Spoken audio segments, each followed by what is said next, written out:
Olá pessoal, sejam todos bem-vindos. Eu sou Ernesto Breze e esse é o IGCast, o podcast da Abralimp, Associação Brasileira do Mercado de Limpeza Profissional.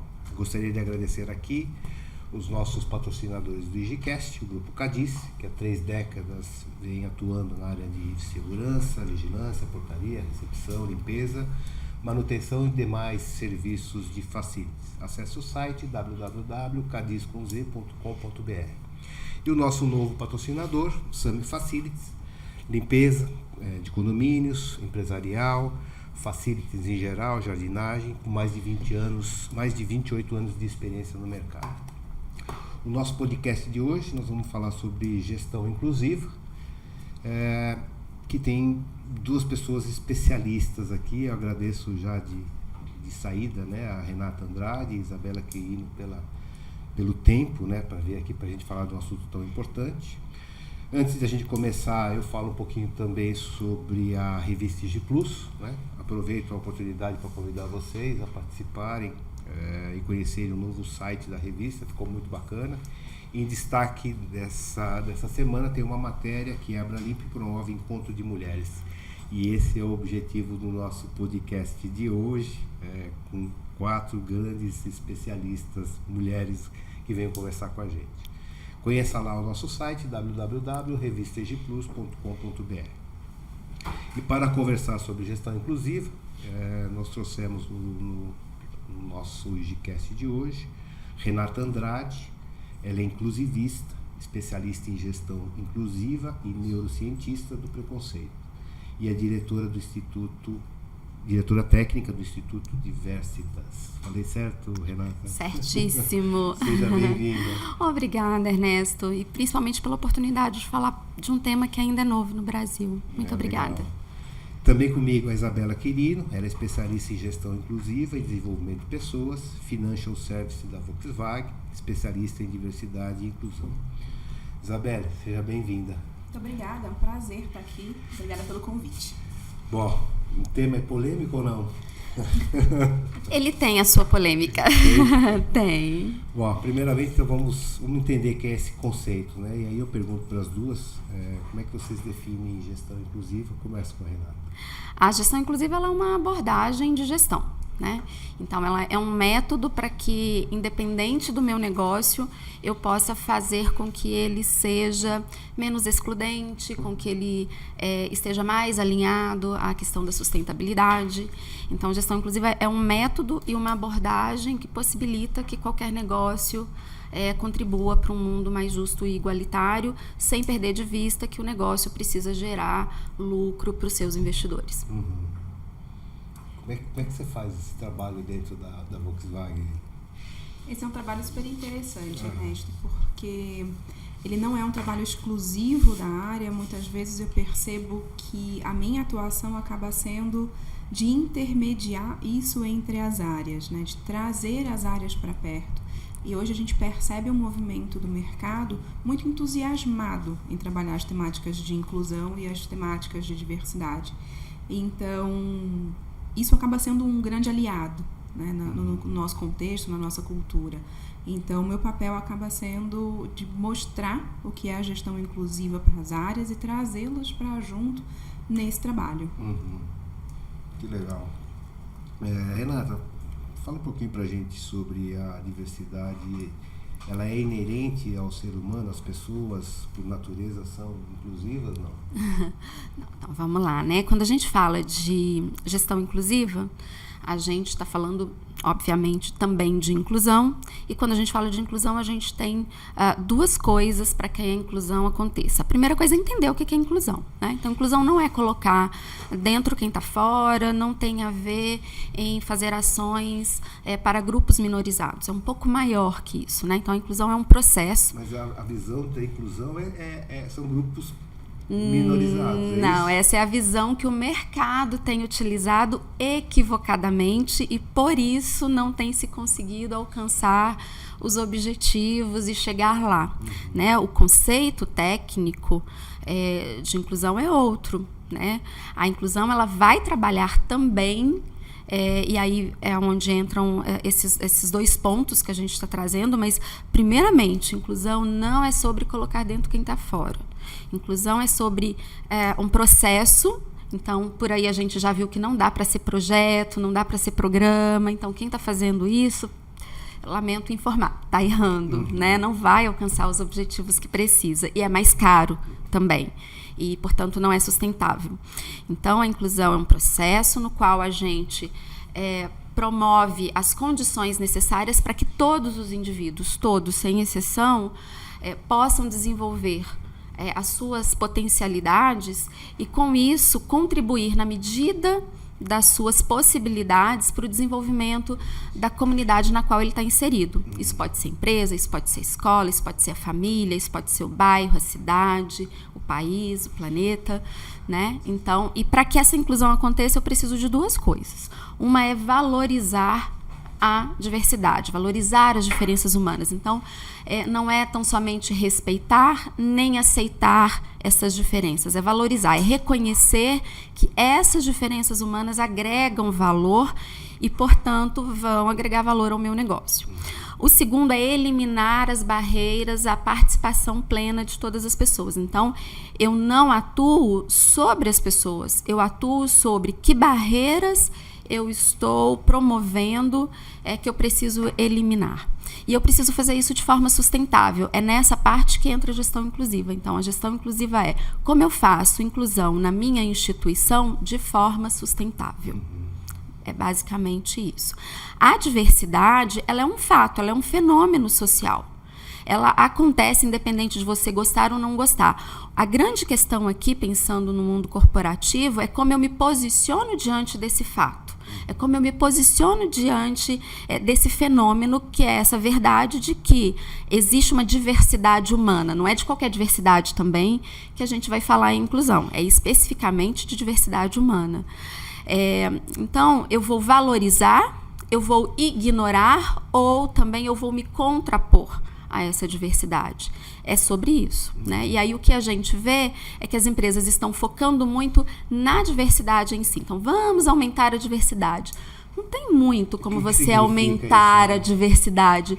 Porque se eu tiver 5 homens brancos, héteros, cis, né, que aparentemente são todos iguais, se eu tenho uma experiência diferente que faça com que se pense diferente, eu já tenho diversidade humana ali. Se as pessoas têm religiões diferentes, uma cultura diferente, um linguajar diferente, em alguma medida eu já tenho essa diversidade. Então, a grande questão não é a diversidade, mas é como eu vejo e como eu atuo. A questão dos grupos minorizados entra nessa eliminação de barreiras, né? Então, eu preciso ter uma noção de igualdade de valor. Então, eu preciso entender que todos os seres humanos são iguais em valores, em valor, todos são importantes e necessários para a sociedade. E aí eu preciso entender que para eu realmente valorizar, eu preciso tratar estes grupos diferentes de acordo com as suas necessidades, não preferências, necessidades. Então, se eu penso, por exemplo, em homens e mulheres são iguais? Biologicamente, obviamente que não. Mas eles são iguais em valor. Ambos têm a mesma importância para o desenvolvimento da sociedade e, portanto, do meu negócio. Mas eu vou tratá-los igualmente? Não, eu preciso ter diferenças de tratamento porque são seres humanos com necessidades diferentes, né? A mulher engravida, a mulher tem toda uma questão biológica que eu vou precisar considerar, por exemplo, nos meus benefícios, né?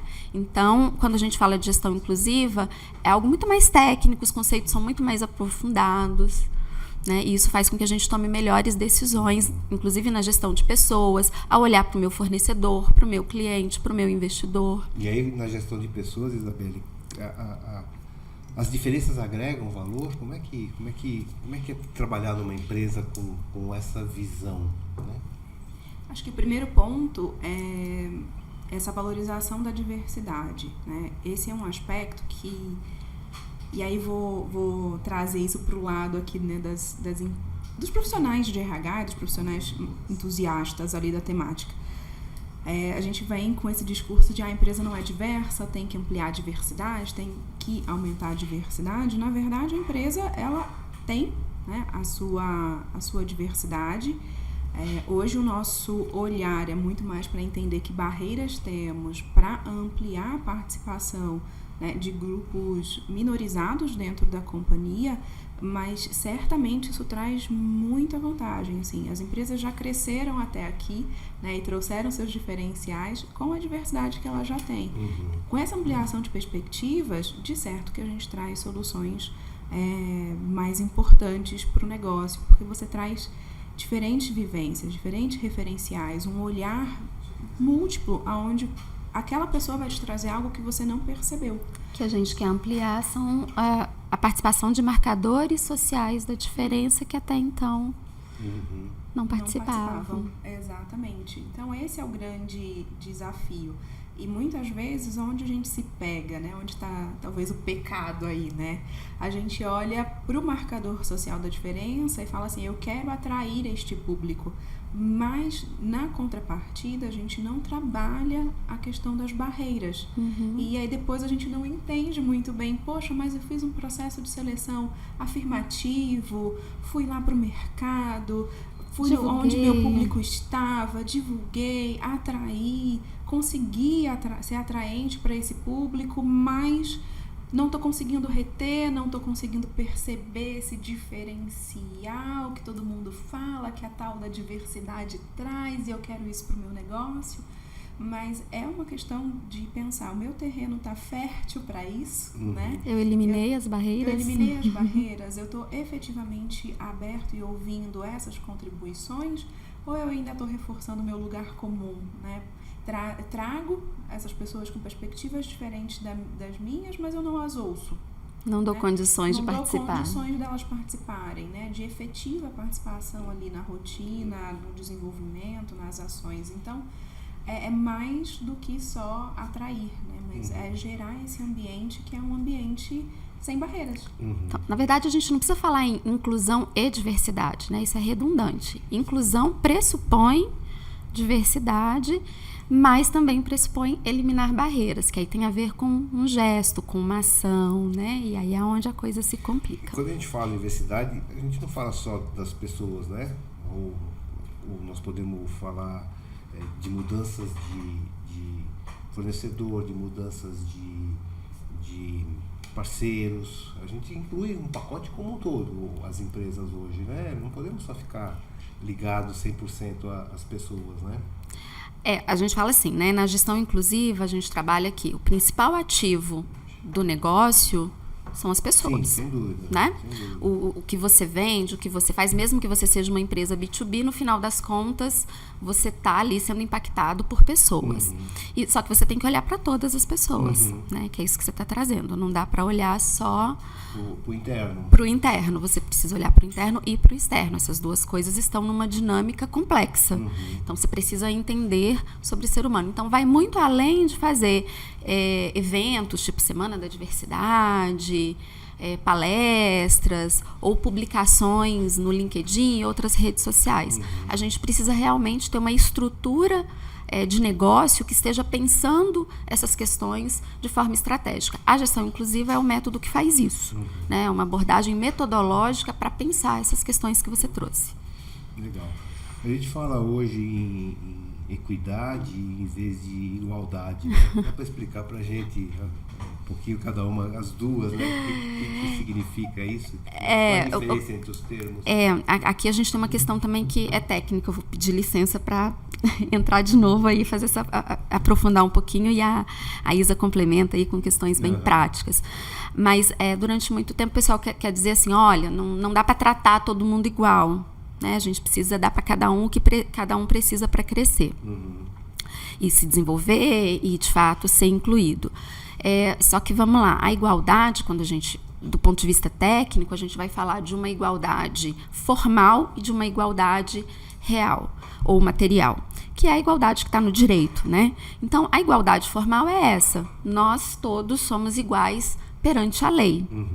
A igualdade material eu preciso reconhecer se você, por exemplo, tem um problema de saúde mental e que por conta disso você saiu nu pela cidade, você cometeu o que seria considerado um crime, mas eu preciso considerar. Então, eu não posso te tratar da mesma forma que eu trataria alguém que só fez isso porque deu vontade, né?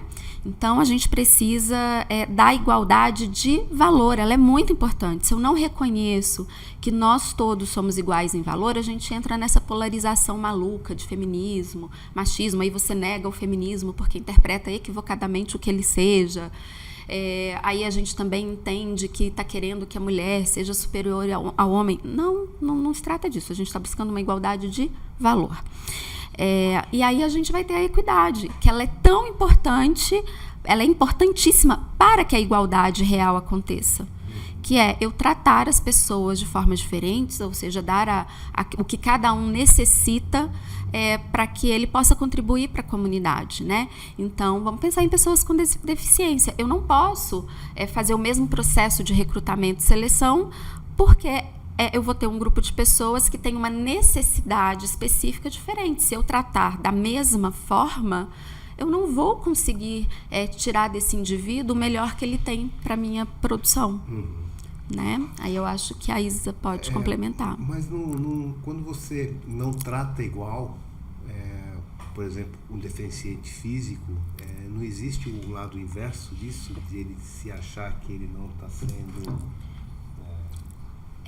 Esse ponto ele é interessante, ele é uma questão super recorrente, né? Estou privilegiando ou estou sendo, né? Estou tratando com equidade. E aí tem uma palavrinha que muda, que faz toda a diferença, né? Não é dar o que precisa, né, o que prefere, mas o que precisa. É uma questão de necessidade. Um exemplo prático, né, a questão da pavimentação das ruas, né, das rampas. Isso facilita para todo mundo, mas para aquela pessoa é por ali que ela consegue passar, né? Eu tenho a opção de elevar minha perna e pular um degrau, uma calçada. Eu também posso me beneficiar aquele dia que, final do dia, salto alto, pé cansado, eu quero usar a rampa. Essa rampa vai ser boa para mim também. Mas para aquele público, não é uma questão de, eu gostaria de uma rampa. Eu preciso da rampa para poder passar, para poder circular, para poder fazer o que você também faz, que é circular livremente por todos os espaços. Então, quando a gente olha por essa perspectiva do que é necessário, a gente já consegue, inclusive, tranquilizar as pessoas de que não é favorecimento, né? Essa pessoa não chegaria aqui se eu não trouxesse esse recurso. Então, eu trago esse exemplo do recurso da rampa porque é uma coisa que está muito no nosso cotidiano. E qualquer pessoa pode experimentar a falta que isso faz. Seja alguém que anda com carrinho de bebê, seja um idoso que já utilize ali um apoio, né, um andador, ou utilize ali uma bengala. Então, qualquer pessoa, em qualquer fase da vida, vai se beneficiar quando a gente olha para a necessidade e não para a preferência. Eu assisti uma palestra uma vez de um deficiente físico, que ele fez um aplicativo, não sei se vocês conhecem, eu não me lembro o nome agora, mas ele fez um aplicativo que você entrava, você ia, por exemplo, no restaurante.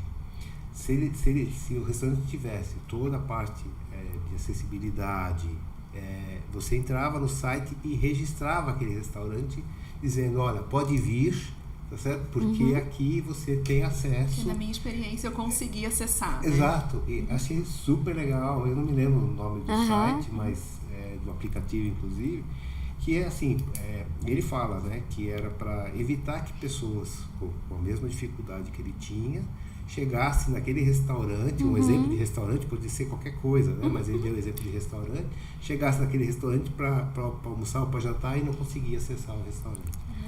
Esse exemplo é ótimo, Ernesto. A gestão inclusiva, veja, as pessoas elas vão se organizando socialmente para poder tentar lidar com as barreiras que estão por aí, né? Sejam elas sociais, arquitetônicas, né? Físicas, não importa qual tipo de barreira.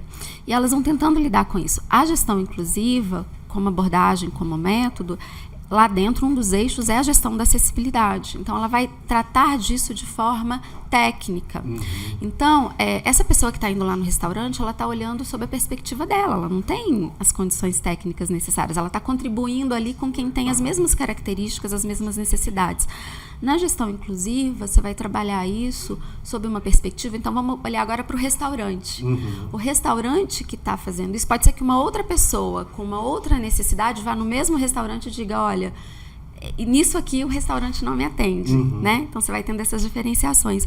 Com a gestão inclusiva, o restaurante vai conseguir eliminar essas barreiras para as diferentes necessidades, porque você tem técnica, você tem método para fazer isso. Então, você consegue ampliar aí o seu escopo de clientes, por exemplo. As empresas, Isabelle, elas também, infelizmente, também não estão preparadas, né, para toda essa diversidade, né, que existe e que faz parte, né? Ao meu ver, e aí é uma opinião bem minha, né, isso vem de um olhar de que a inclusão, ela é um processo apartado, ela é um processo adicional. Não faz parte do todo. Como se não fizesse parte do todo. Eu sempre faço essa comparação, né, quando eu estou no trabalho, quando eu estou interagindo com outras pessoas, que eu falo, quando a gente hoje faz um contrato, né, algum termo, a gente logo pensa, fala, poxa, será que isso toca na temática de LGPD? Será que isso, né? Vou na área consultar, porque talvez tenha alguma coisa. A gente tem, é quase como se fosse um filtro, um check, né? Uma listinha de conferência. Então, assim, eu tenho o termo aqui, tenho esse documento aqui, tenho que passar pelo jurídico. O mesmo quando a gente vai num lugar novo, numa indústria, né? Num lugar de produção, que você fala, poxa, acho que com a roupa que eu tô, talvez eu não possa entrar. Será que eu preciso de algum EPI? Será que, né? A gente já internalizou, mesmo não sendo especialistas da área, a gente já internalizou isso. E acho que a inclusão, ela precisa passar por este processo, né? Que as áreas compreendam que, do mesmo jeito que ela tem esse olhar do equipamento, de proteção individual, o mesmo olhar que ela tem, será que juridicamente está tudo ok, LGPD está tudo ok? Será que dá perspectiva inclusiva? A minha partezinha do processo está atendendo? Será que o fornecedor que eu estou contratando, será que a catraca que eu comprei para o meu edifício, ela é inclusiva? Então, a contribuição, ela vem de todas as áreas. Então, acho que o grande ponto aqui é que a gente, né, dentro do mundo corporativo, ainda olha a inclusão quase que como um serviço à parte. Eu vou criar este serviço aqui e, se alguém quiser com acessibilidade, vamos, né, adicionar isso. Quando, na verdade, isso deveria ser um filtro, facilitaria muito. E eu acredito e trabalho muito para isso, né? A gente acredita e trabalha para isso, para que passe a ser parte do processo, ou seja, essa camada, esse filtro de inclusão dentro dos processos. Complementando isso que a Isa está falando, a impressão que a gente tem e os dados que a gente tem é que hoje 95% das empresas no mundo que investem nessas temáticas relacionadas à inclusão, elas fazem isso de forma intuitiva.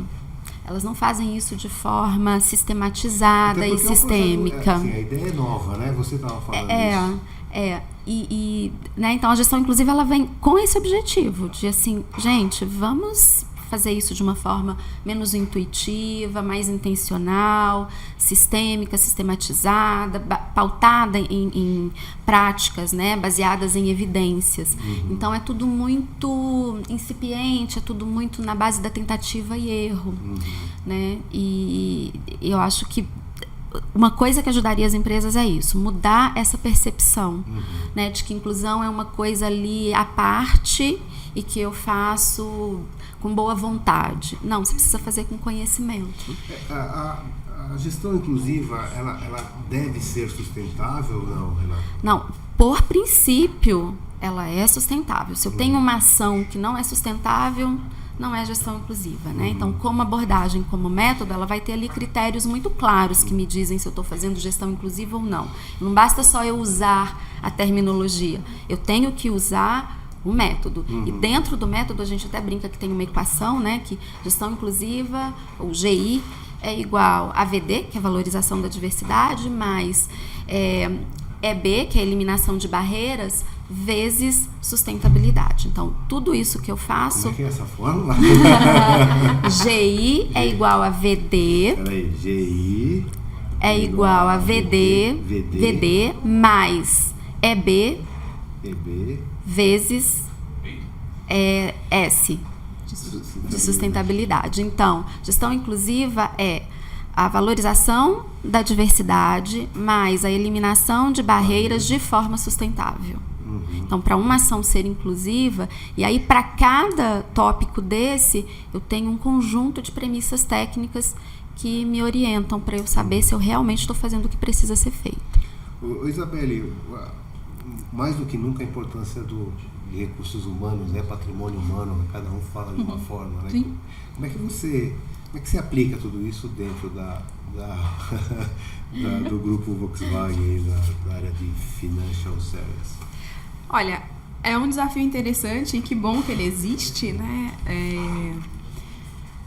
Hoje o meu trabalho vem sendo muito de mobilização e participação das áreas, acho que são, na verdade, múltiplas frentes. E eu vou tentar explicar de uma maneira linear, mas não vai dar certo. Já te digo de antemão que não vai dar certo explicar linear. Mas, na verdade, a gente vai atuando com muitas frentes. O ponto de partida, definitivamente, é mapear. Né? A gente entender em que momento nós estamos. E também parar com a ideia de que já não estamos bons. Né? Partir desse princípio que as coisas não estão boas, não estão inclusivas. Espera aí, não estão inclusivas da perspectiva, né, de quem, do que, qual é o referencial.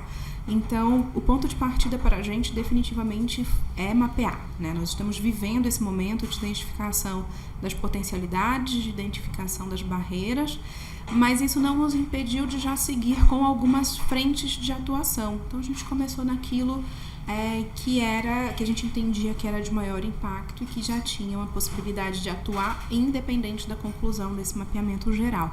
Então, hoje nós já trabalhamos toda a parte de mapeamento funcional com um foco muito maior em diversidade funcional e aí olhando da perspectiva da pessoa com deficiência. Isso já puxou um segundo trabalho, que é um trabalho que está na fase final, que é da gente sair de um modelo biomédico para um modelo biopsicossocial. É um palavrão, né?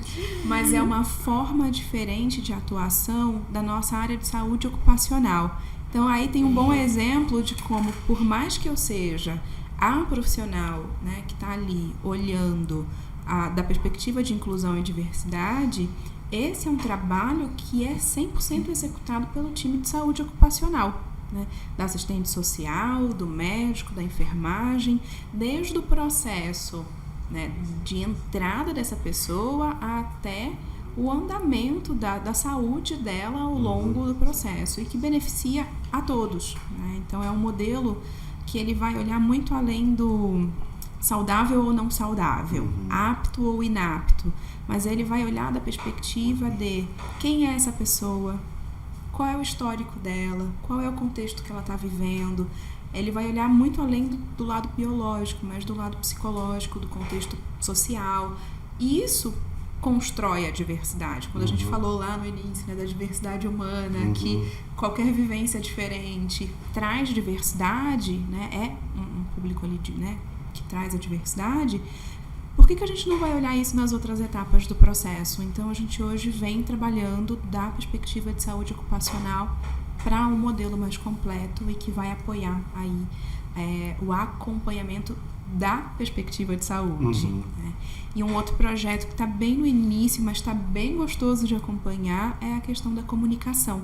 A gente está olhando e aprendendo sobre ferramentas, né, de comunicação mais acessível para que a gente transforme o nosso processo de comunicação, né, ao final deste processo, Comunicação mais inclusiva. numa comunicação mais inclusiva, porque é uma jornada de aprendizagem para a gente, de aprendizagem para quem executa, de erros e acertos, porque a gente vai ali assim, voltar para o modo antigo, falar assim, opa, tem alguma coisa que já não casa mais, vamos voltar o foco para o modelo que a gente está atuando, porque a gente comunica com o mundo, e aí está a grande graça, né? Como é que a gestão inclusiva atua no negócio, não só da perspectiva do funcionário, mas para o negócio mesmo, porque eu não me comunico só dentro da empresa, eu me comunico com o mundo, como marca empregadora, como marca, como produto. Então, eu preciso olhar quem compra o meu produto, né, também. Então eu tenho que ser acessível e inclusivo para esse público também. É do dia para a noite? Não, mas tem que começar. Acho que esse é o importante. Começar nas premissas adequadas. Legal. Eu queria traduzir isso num benefício para a empresa, prático, Eu ia te né? perguntar, né, o SG, a gestão inclusiva. Mas antes, só fazendo uma parte, Ernesto, essa questão que ela trouxe, né, de diversidade funcional, olhar sob uma perspectiva biopsicossocial, isso tudo se traduz de uma forma muito interessante. Assim, recentemente, um banco recebeu um selo que o reconhecia como uma das melhores empresas para pessoas com deficiência trabalhar. 5 dias antes dele fazer essa publicação no LinkedIn, ele tinha sido condenado a pagar uma indenização para um profissional com deficiência que ficou doente, teve depressão, por falta de acessibilidade. E muito provavelmente esse profissional não passou por um processo de avaliação funcional, biopsicossocial, que é o que a lei, inclusive, hoje exige, que teria impedido que a coisa chegasse nesse ponto, né? Então, quando você usa a gestão inclusiva para fazer a coisa certa do jeito certo, além de você ampliar a valoração da sua marca, você ainda você minimiza, né, esses riscos de passivos trabalhistas, isso no mínimo, né? Então, e aí você ainda tem a questão da comunicação, porque aí com esse equívoco de comunicação, a comunidade de pessoas com deficiência começaram já a falar entre elas, olha, isso não é bem verdade, não é bem assim. Então as coisas estão interligadas, né? É nesse sentido da visão sistêmica. As redes sociais funcionam ou não? Funciona para quê? Funciona para quê? Para passar a informação errada? Ou funcionam lindamente?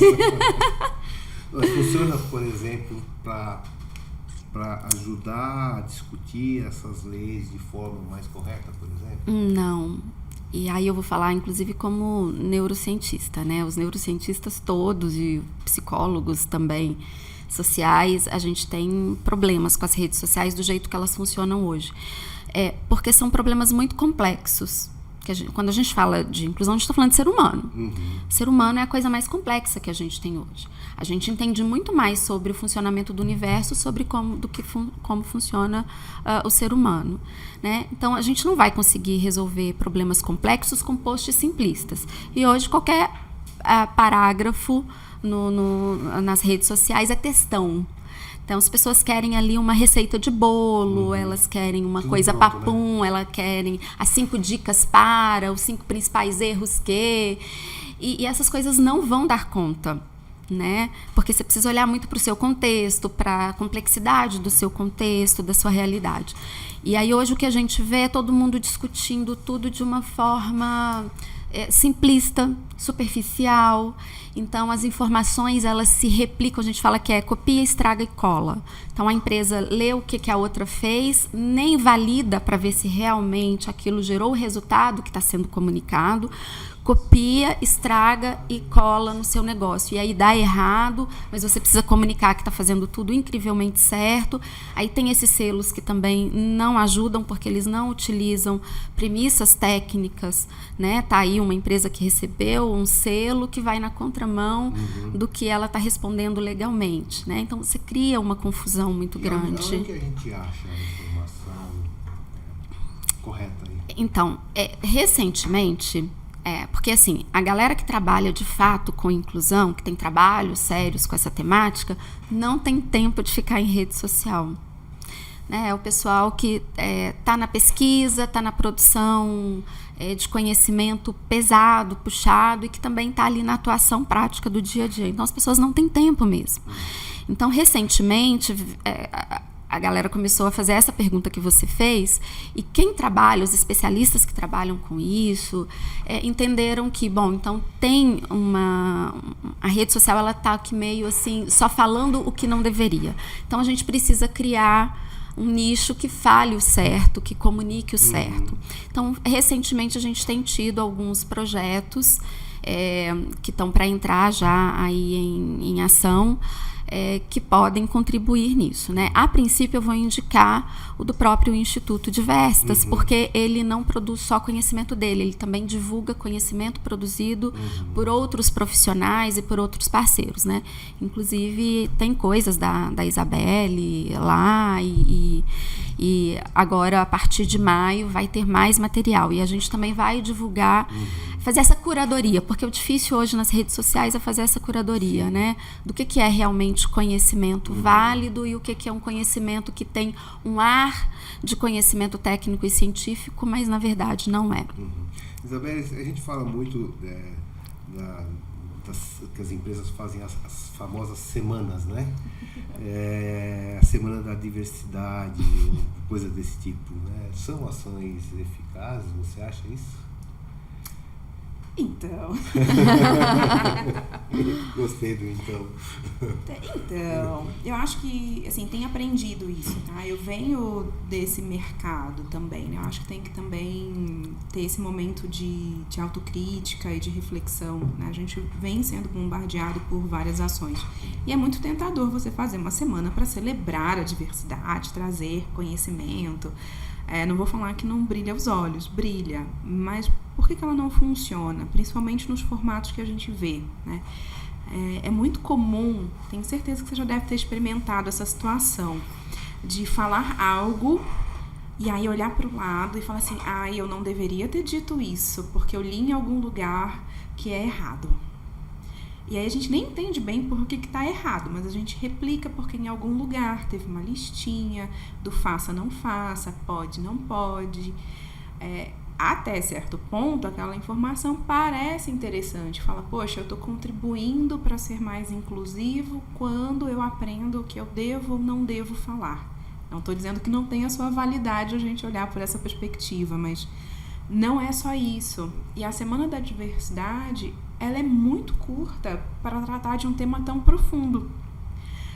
E ela acaba tendo que encapsular esses conhecimentos. Então, ela acaba gerando esses conhecimentos mais práticos de em 5 passos faça seu processo mais inclusivo, em 5 passos seja isso, não seja aquilo. Fácil, né? Como se fosse fácil. Então, acaba sendo... A escolha de quem vai falar nessas semanas, que tem muito mais a ver com estar nas redes, né? Então, acho que é muito mais válido, né? A apropriação de buscar a inclusão a todo tempo e ser uma empresa 365 dias no ano que olha para a inclusão e sem problema nenhum gerar momentos de treinamento, momentos de palestra, momentos de reflexão, mas desde que isso faça também muito sentido para o negócio e para a necessidade. E aí eu volto lá naquele mapeamento, né? Entendi lá no meu mapeamento que a minha dor está aqui, que várias estratégias eu posso traçar, posso costurar para a gente ir diminuindo esse problema, né? E um dos eixos, nesse caso, é a educação pró-diversidade, pró-inclusão, que está dentro da gestão inclusiva, mas tem o jeito certo de fazer. Então a gente pode ter várias fontes, a gente pode usar as redes internas, pode usar pílulas, pode usar vídeos, coisas descontraídas, não precisa ser só papo cabeça, mas eu prefiro a abordagem do 365 dias no ano do que só a semana para celebrar, porque a diversidade humana encanta. Ela merece mais do que uma semana. Eu vou falar uma coisa polêmica, mas quem quiser pode procurar, porque os dados estão aí. A gente tem pesquisas desde a década de 60 falando sobre, acompanhando e mostrando a eficácia dos tais treinamentos de diversidade e mostrando qual é a eficácia dessas ações pontuais, né, de formação, de educação nesses temas. E aí não há eficácia. Então, o último estudo feito foi uma meta-análise. Para quem não sabe, meta-análise é quando você faz um estudo em que você copila todos os estudos sobre aquele tema. E você vai avaliando estudo por estudo para identificar se a metodologia usada faz sentido, e aí você pega os resultados daqueles estudos que fizeram sentido e valida e identifica o que eles trazem em comum. E aí o que trazem em comum estudos do mundo inteiro é que, não, do jeito que tem sido feito, não gera nenhum resultado e ainda pode gerar um efeito rebote. Você pode criar mais resistência das pessoas ao tema, ou, o que ainda é mais complicado, você pode criar uma ideia nas pessoas de que elas já sabem muito e aí elas não estão abertas para olhar onde estão errando, que é o que a gente tem visto bastante aqui no Brasil. Então, quando você faz a Semana da Diversidade, tem uma outra questão. Como é que eu vou usar o termo cérebro, o termo correto seria encéfalo, mas como é que o cérebro aprende? Ele aprende primeiro por repetição, segundo, ele aprende por reflexão. Então, isso significa que eu preciso ouvir aquilo muitas vezes e eu preciso pensar profundamente sobre aquilo. Eu preciso construir este conhecimento. Eu não aprendo simplesmente na base da absorção. Eu ouço e absorvi. Isso não é aprendizagem. Os 365 dias. A aprendizagem tem que mudar. Então, eu preciso fazer um processo de educação pró-inclusão e pró-diversidade muito diferente do que tem sido feito. Essa coisa do treinamentozinho das 4 horas lá, em que eu levo alguém que vai te emocionar e vai te sensibilizar, até a próxima meta bater, acaba essa sensibilização. Eu preciso ter conscientização, mudança. O preconceito, Ernesto, ele é formado de 3 aspectos: cognitivo, emocional e comportamental. Eu preciso atuar nessas 3 questões para eu conseguir gerar, de fato, mudança. E para quem acha que preconceito é só quando eu tenho uma postura ruim em relação a quem é diferente, não é. Quando eu tenho uma postura que parece positiva, mas que, na verdade, torna o outro super ou menos, também é preconceito. Muito legal.